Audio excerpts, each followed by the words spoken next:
최근에 프랑스에서 대규모 폭력 시위가 발생했습니다. 알제리계의 한 이민자 소년이 프랑스 경찰의 총에 맞아 사망하면서 시작된 일인데요. 교통 검문을 받던 소년이 차를 출발시키고 도주하려 하자 경찰이 총을 쏴 숨지게 한 것이었습니다. 이를 두고 경찰의 과잉 대응이다, 아니다, 정당방위였다 논란이 되고 있기도 한데요. 경찰 문제 전문가 매튜 연구원의 설명을 들어보겠습니다. Well, obviously, it's not a self-defense case. I don't think that the physical integrity or lives or the police officers were in danger. This is the statement that the imprisoned police officer that is currently in custody made, is that the driving of that young man was extremely dangerous and he was not supposed to be driving in the first place because he's 17.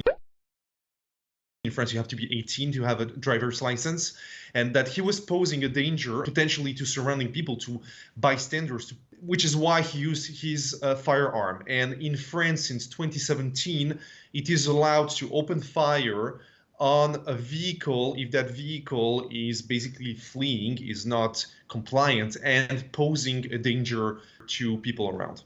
경찰의 이런 정당방위 주장은 영상이 공개된 후 신뢰를 잃게 됐습니다. 경찰이 교통 검문을 시작하면서부터 소년의 머리에 총을 겨누고 있었던 것이 밝혀진 건데요. 이로 인해 프랑스 경찰의 인종차별에 대한 이민자들의 불만이 폭발하게 된 겁니다. 매튜 연구원 역시 프랑스 내에서 벌어지는 흑인, 아랍인에 대한 인종차별 문제에 대해 언급했습니다. For the past 40 years, yes, there have been major tensions between the police and the first, second, now third generation immigrants. And when I'm saying immigrants, it's predominantly from the former colonial areas of France, meaning North Africa and Sub-Saharan Africa. And yes, police stops are a very big problem in France, are a very big bone of contention between those youth and the police.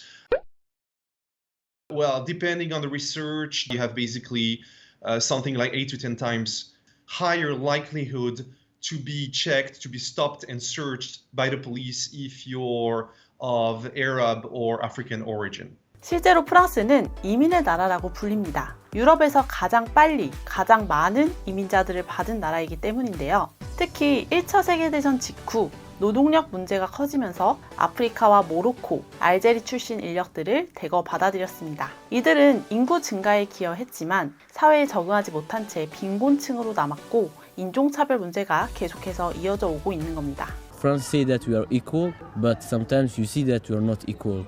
And the way that we see when we are not equal, it's the time we are black or Arab or African. 근데 현재 이민자들의 시위가 다소 과하다는 지적도 있습니다. 이들이 가게를 약탈하거나 불태우는 등 일반 시민들에게까지 피해를 주고 있기 때문인데요.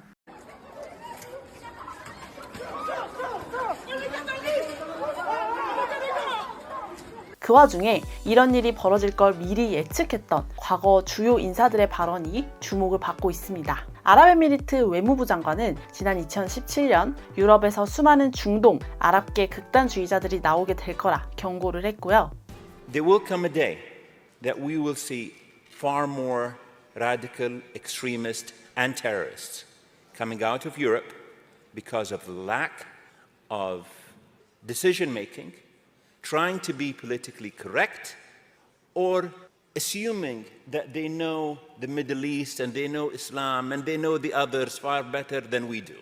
I'm sorry, but that's pure ignorance. 한 이슬람 성직자는 지난 2022년 프랑스를 포함한 서방 국가들의 무분별한 이민자 수용 정책을 비판하기도 했습니다. Macron, the president of France, recently said the Islamic world is in a crisis. I say, no, you are in a crisis. You went to the Muslim countries and you imported the garbage that the Muslim countries wanted to put in prison or isolate away from society. You went and you imported them. Why? For cheap labor. But these Islamist extremists, they don't want to work. They want free welfare. They want to marry French women, blonde hair, blue eyes. They don't have time to work. So look at Poland. Not a single terrorist attack in Poland. The moment they sense there's a problem, they crack down on it. Polish policy, beautiful. The French, no. When they come, they use the resources. They go to Washington, D.C., and they sit in Congress. They support the Iranian regime. They go against the sanctions in Congress with their hijab. When you import that, or you allow it in, or you amplify it, or you glorify it in any way, you make your bed, sleep in it. So that is also a problem of the West. The question is, did the extremists become stronger or the West become weaker? I say it's both. 심지어 과거 집권 시절 반이민 정책을 강하게 추진했던 트럼프 전 대통령의 과거 발언까지 다시 주목받고 있습니다. And Hillary Clinton wants to allow 550% more people from that region into our country, and we have no idea who they are, where they come from, where their documentation is. It's only going to get worse, and it's going to start getting bad in our country. We're letting people come in by the tens of thousands. You see what happened to the French priest. A friend of mine, he said he was going to France like 3-4 months ago. I saw him yesterday. I said, how'd you like France? He said, I wouldn't go to France. I wouldn't go to France because France is no longer France.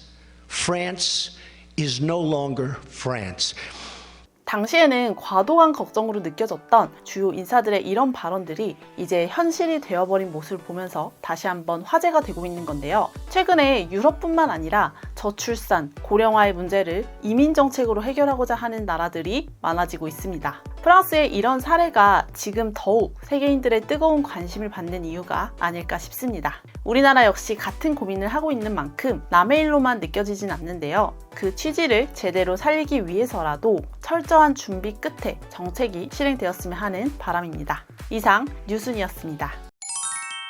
He was not supposed to be driving in the first place because he's 17. He was not supposed to be driving in the first place because he's 17. He was not supposed to be driving in the first place because he's 17. Very big bone of contention between those youth and the police. Very big bone of contention between those youth and the police. Very big bone of contention between those youth and the police.